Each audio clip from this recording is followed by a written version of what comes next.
Well, good morning, everybody. It is August 2nd, and it is episode 3. And of course, as usual, it is not without its issues.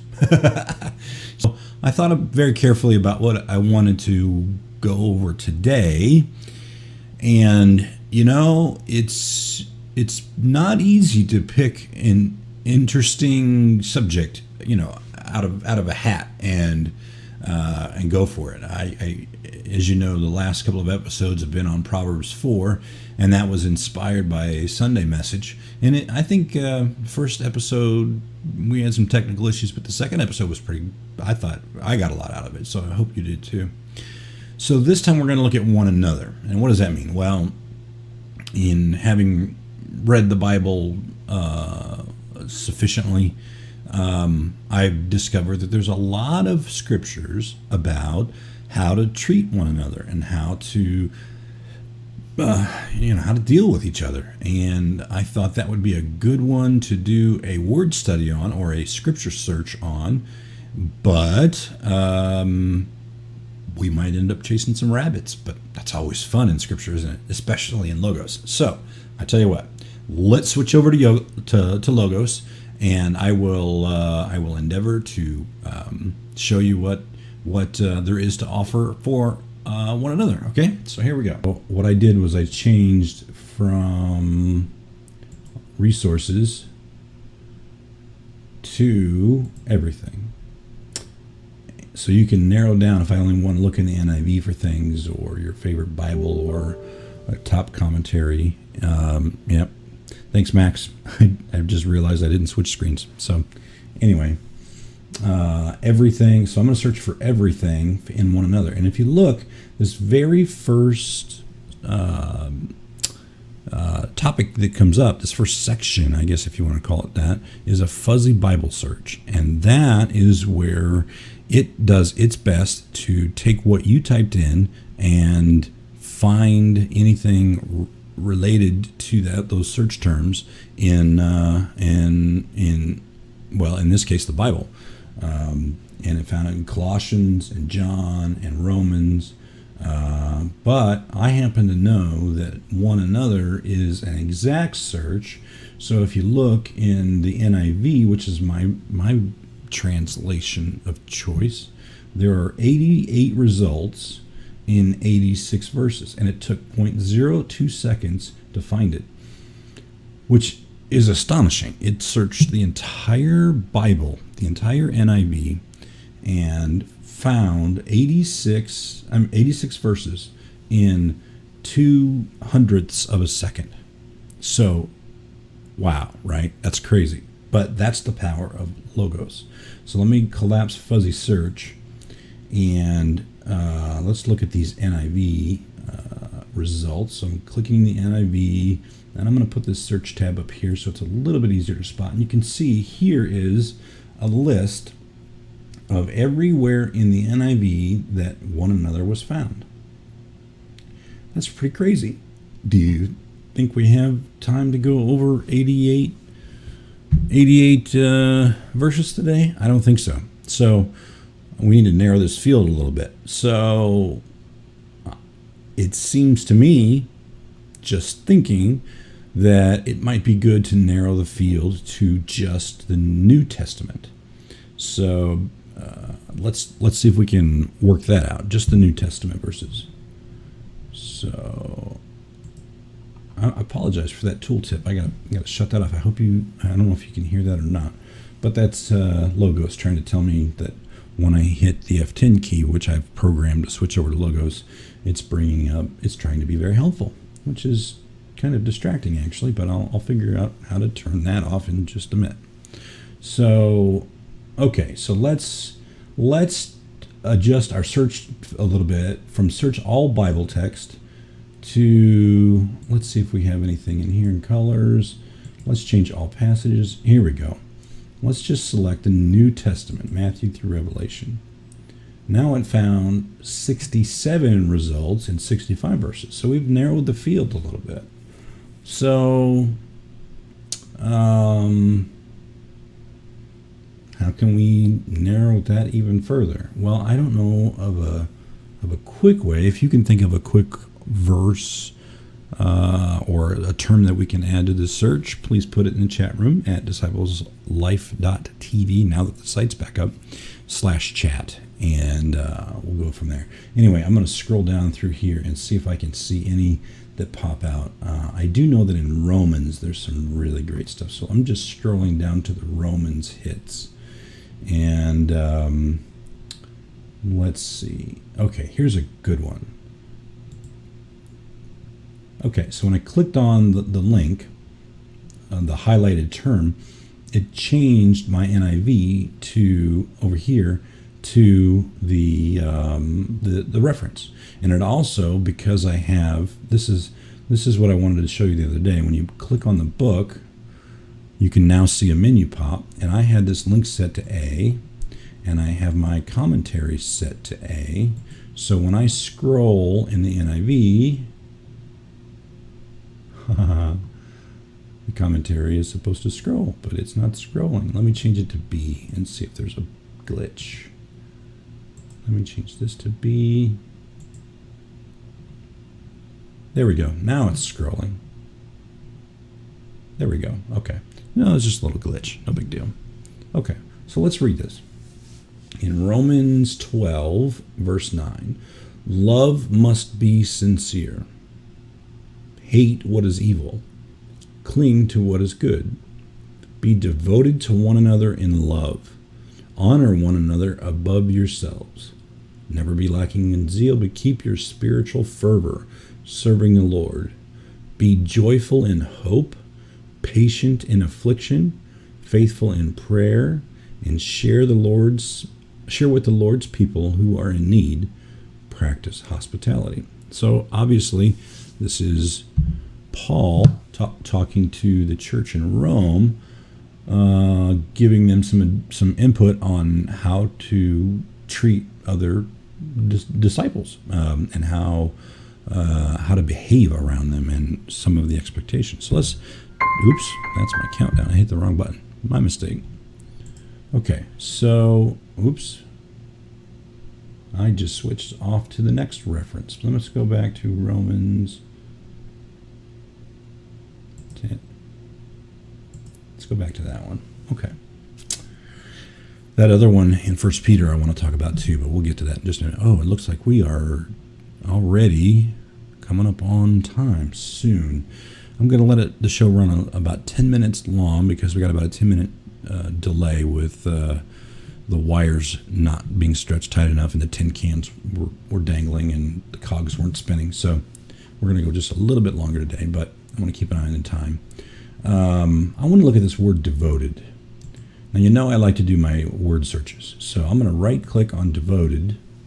And as you can see, hopefully you can see this, over here on the right are the different categories of things I could search for. Right now, this is the lemma option. It's highlighted, and these are the things that I can, over here on this side, that I can do with the lemma. Hopefully you can see that.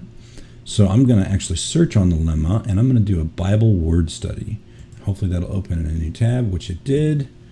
And here is the Bible word study. And so that is the Greek for what was translated to devoted. And as you can see, it's only one translation. So I didn't really give us a whole lot, but that's okay.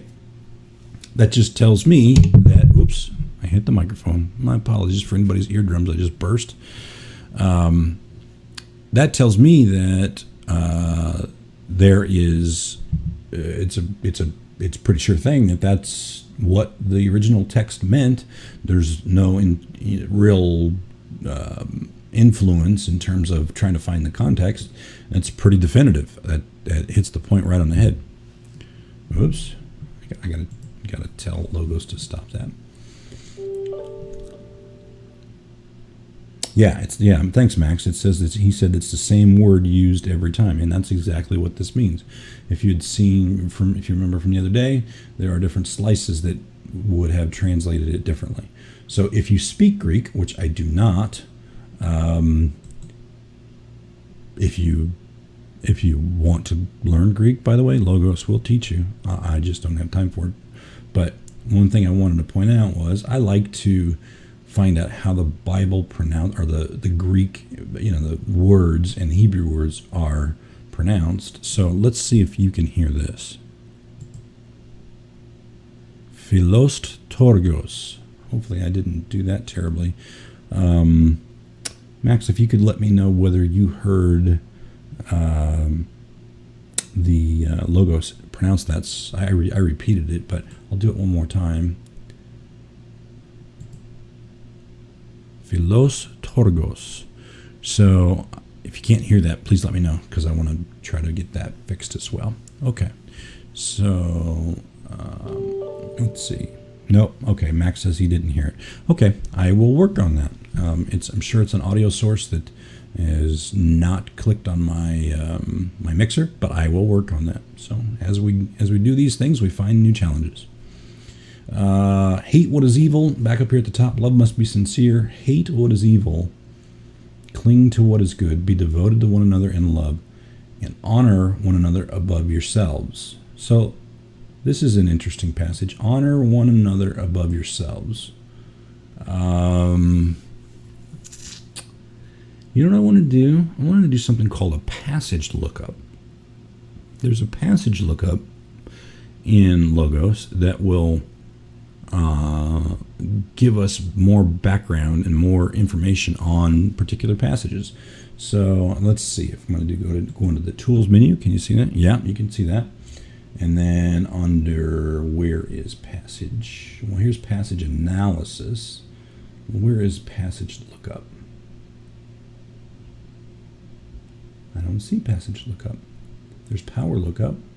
Let's see what passage analysis does. Oh my. That opened in a completely different window, and that's nothing relevant. So let's see if I right click. No.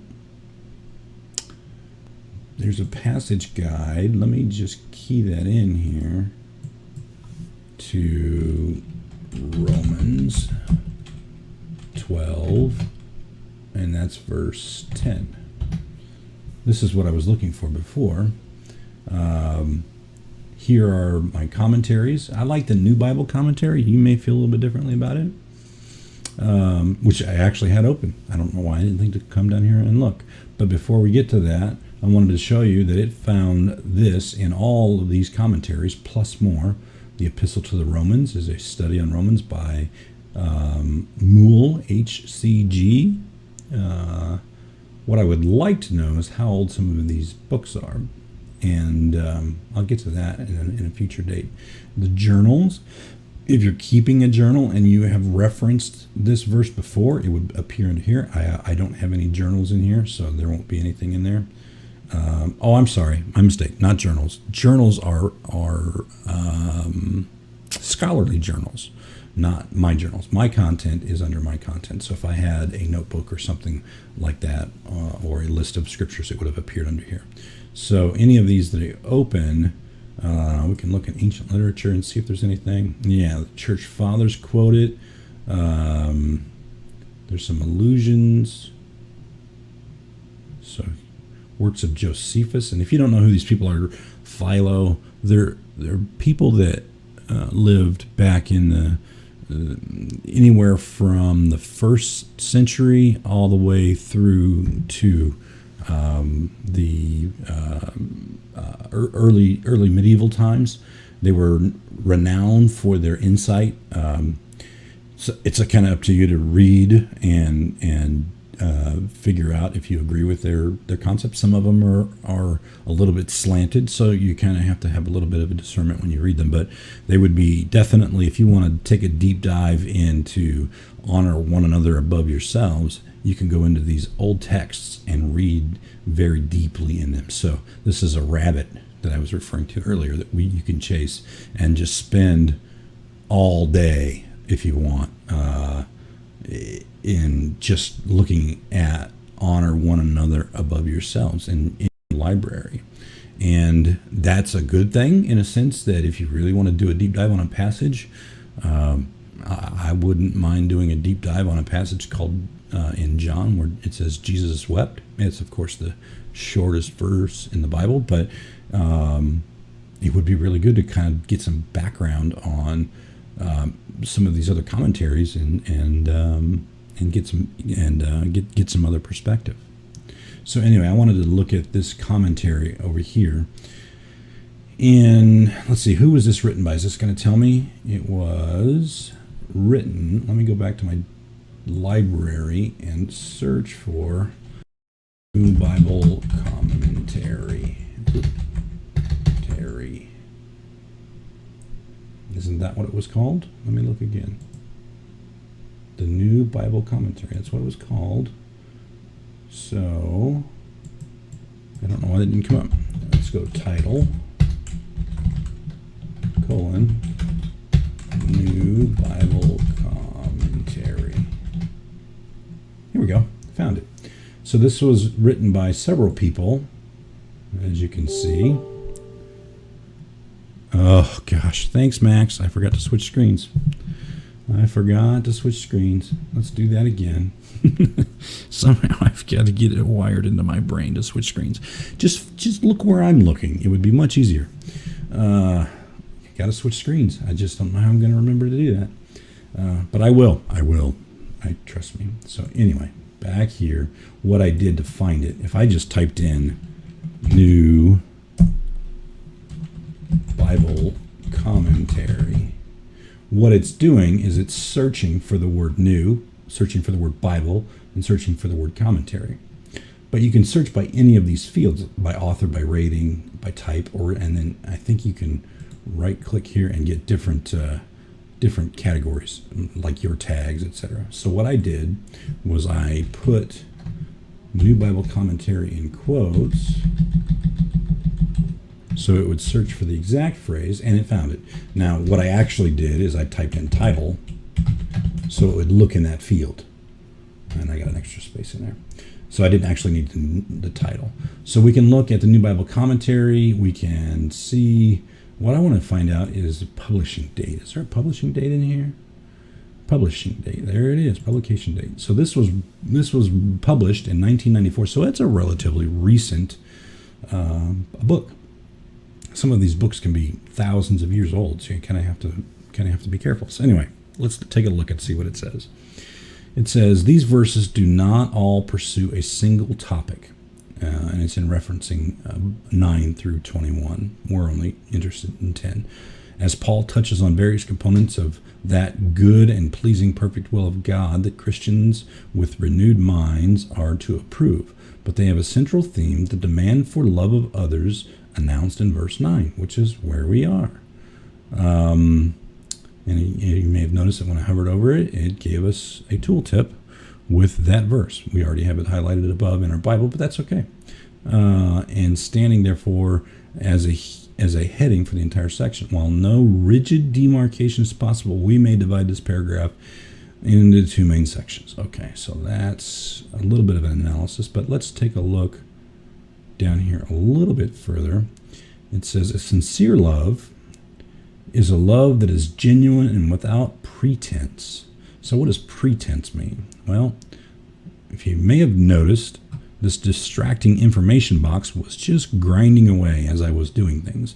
And what it's doing is every word that I hover over, then where's that pretense word? Here it is. It is instantaneously looking up in the different sections relevant information to a word. So I'm gonna actually move over to this definition in the DBT, which is the Dictionary of Bible Themes. I want, I think there's a Merriam-Webster in here. So am I gonna find it? Footnotes? Nope. So we're going to have to go with this, the DBT. Deception of others by individuals, usually of the... Usually for the sake of their own interest, safety, or pride. Scripture condemns such pretense and demands honesty. Okay. So pretense is essentially falsehood. So false love as opposed to genuine love. And here's another reference to also Corinthians and Timothy and Peter. And if I click on any of these, of course, it will take me right to those. The sort that should stem from a renewed heart and mind. Hate what is evil and cling to what is good. May explain what a sincere love is, but they are probably independent commands. Beginning in verse 10, which is where we are, Paul encourages Christians to pursue sincere love and do good in their relationships with other believers. Honor, which is kind of a British spelling of honor. I wonder if these guys were Brits. Honor one another above yourselves could also be translated in honor, prefer one another. I'm not sure I necessarily agree with that, but I tell you what, let's do the interlinear and see if that fits. So here again on the surface is how it is translated. Let me get to the right spot here. Let me scroll over. This is this original scripture text, okay? And this is the transliteration. Again, if you recall, that is how these are the symbols that we're used to looking in a dictionary and how to pronounce the word. Here's the lemma, and the lemma transliterated, which again, whenever you see the word transliterated, just think of the English pronunciation, and sense is again what the context and the sense of the word is in its passage. So if you look at these arrows, these mean that this word, which I can't pronounce, it sort of takes the one another above and puts it into this word. And then yourselves, never be lacking in zeal. So I am not sure I agree with the New Bible Commentary about the alternate translation. I kind of like, with this transliteration, I can kind of look at the original very, very quickly and see how I feel about it. And it says, in honor, prefer one another in the commentary, but I kind of like the way it was translated in the NIV. Honor one another above yourselves. That is, Paul puts it. That is, as Paul puts it in Philippians 2:3b. Consider others better than yourselves. And we could look at that again. The similarity between this appeal and verse 3 suggests that Paul already has his eye on the problems of disunity in the Roman church. Okay, so let's bring this in for a landing. We are running a little bit long and certainly late. Again, my apologies for technical issues. I need to get into the studio here with my beautiful sunrise and figure out all the technical things that could possibly go wrong a little bit earlier. I didn't know the website was down. That kind of caught me by surprise. So hopefully that's rectified, although I know the stream isn't there, but the chat room's up. The stream will be there tomorrow, and this video, I'll put the recording up. Okay, so what I wanted to point out is honor one another above yourselves. What I think of when I think of honoring one another above yourselves, what's the another way of saying it? And I think what Paul is trying to say here, and this is just my commentary, so it's the word according to Scott, take it or leave it, is that we have to consider others better than ourselves, as the commentary alluded to, and we have to think of their needs and their wants and what's going on with them before we think of ourselves. And if you honor yourself above someone else, you're kind of putting yourself into a superior position where you can look down on people, and it may be very subtle the way you do that, condescending remarks or offering unsolicited advice or anything like that. Now, I for one prefer unsolicited advice from people that I respect, so I don't think they are considering themselves better than me simply because they are offering me advice. Believe me, I love advice, and we can talk about that until the cows come home. But if you here's the other thing, and Jesus has a parable about it, which we may look up at a different time.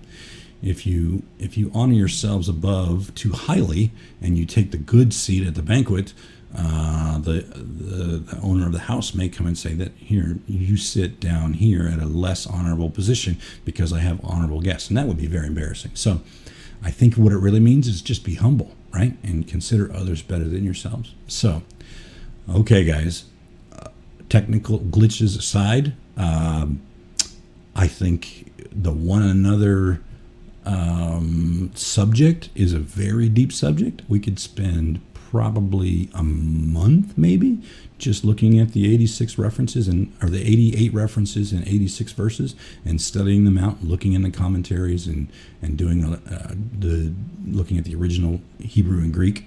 But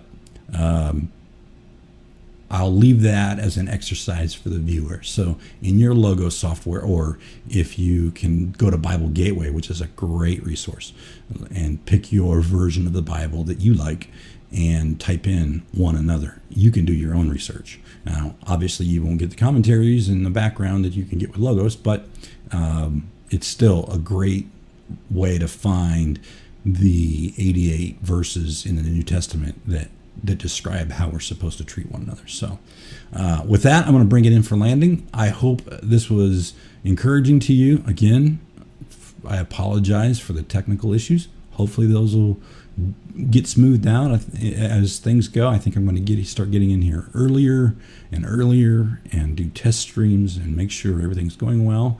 It looks like we've only dropped 3% of all of our frames, so the video should be good and smooth. So I think I got that fixed, so that's a plus. Anyway, I hope you have a blessed day. I hope this was encouraging to you, and I hope to see you tomorrow. With that, I'll see you later.